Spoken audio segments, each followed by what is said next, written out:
જે રીતે અત્યાર સુધી સૌથી વધારે મતદાન ક્યાં થયું છે એ વિશે પણ અમે તમને જણાવી દઈએ કે કઈ એવો વિસ્તાર અને બેઠકો છે કે જ્યાં સૌથી વધુ મતદાન થયું છે। બિલકુલ આ તમામ આંકડાઓ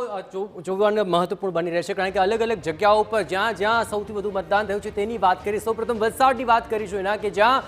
વલસાડની અંદર 58.05% મતદાન અત્યાર સુધીમાં નોંધાયું છે અને તે અત્યાર સુધીનું સૌથી વધારે છે અને ત્યારબાદ ભરૂચની વાત કરીશું એના બિલકુલ 54.90% મતદાન ભરૂચ બેઠક ઉપર છે। છોટાઉદેપુરની વાત કરીએ જયેશ કે જ્યાં 54.24% મતદાન છે અને બનાસકાંઠા કે જ્યાં ક્ષત્રિય અને ચૌધરી મતદારોનું સૌથી વધુ પ્રભુત્વ છે એ બેઠક ઉપર સૌથી વધુ મતદાન નોંધાયું છે 55.74%। બિલકુલ અત્યાર સુધી બનાસકાંઠામાં સૌથી વધારે મતદાન ચાલી રહ્યું હતું પણ વલસાડ તેમાં આગળ વધી ચૂક્યું છે। તો આ એ તમામ 4 ક્ષેત્રો હતા કે જ્યાં સૌથી વધુ મતદાનના આંકડાઓ સામે આવી રહ્યા છે પણ હવે સૌથી ઓછું મતદાન ક્યાં નોંધાઈ રહ્યું છે તે તમામ વિસ્તારો પણ આપણે જણાવી દઈએ તો અત્યાર સુધીમાં જે આંકડાઓ જે 3 વાગ્યા સુધીના આંકડા છે જે પ્રાપ્ત બની રહ્યા છે તેમાં સૌથી ઓછું મતદાન એ કયા 4 જગ્યાઓ પર છે તો સૌથી પહેલા વાત કરીએ પોરબંદરની કે જ્યાં પહેલેથી જ મતદાન ધીમું ચાલી રહ્યું છે ને 37.96% મતદાન ત્યાં જોવા મળ્યું। એ ઉપરાંત ભાવનગરમાં 40.96% મતદાન જોયું। અન્ય બે વિસ્તારોની વાત હિના બિલકુલ જે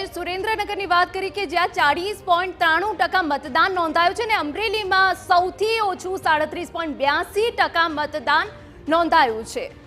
બિલકુલ બે બાબતોની ચર્ચા કરીશું એના જ્યાં 2019માં આખરે આ સમય દરમિયાન કેટલો મતદાનનો રેશિયો હતો અને અત્યારે 2024ની અંદર શું ટકાવારી પ્રાપ્ત થઈ રહી છે તેની પરથી ખ્યાલ આવશે કે મતદાન કઈ દિશા તરફ આગળ વધી રહ્યું છે। જો સવારે 9 વાગ્યા સુધીના આંકડાની વાત કરીએ 2019માં સવારે 9 વાગ્યા સુધી 10.32% મતદાન થયું હતું। બિલકુલ અને 2024ની જયેશ જો વાત કરીએ તો કાળઝાળ ગરમી પડી રહી છે તે વચ્ચે 9.87% સવારના 9 સુધીનો આ મતદાનનો આંકડો દર્શાવી રહ્યો છે। બિલકુલ 1%નો ડિફરન્સ જોવા મળી રહ્યો છે પણ 11 વાગ્યા સુધીમાં જો વાત કરવામાં આવે તો 2019ની અંદર 26.87% મતદાન હતું ત્યાં 2024માં આખરે 24.34% 35%ની આસપાસ મતદાન જોવા મળે એટલે કે 2%નો ડિફરન્સ જોવા મળી રહ્યો છે। બિલકુલ એટલે કે ક્યાંક કાળઝાળ ગરમી અને જે વિરોધ વંટોળ ઉભો થયો તે બંને ફેક્ટર અહીંયા ક્યાંક જોવા મળી રહ્યા છે। એ સિવાય 2019માં બપોર 1 વાગ્યા સુધીની વાત કરીએ તો 39.34% મતદાન થયું હતું અને 2024ની જો વાત કરવામાં આવે તો 37.83% મતદાન 1 વાગ્યા સુધી જયેશ નોંધાયું છે।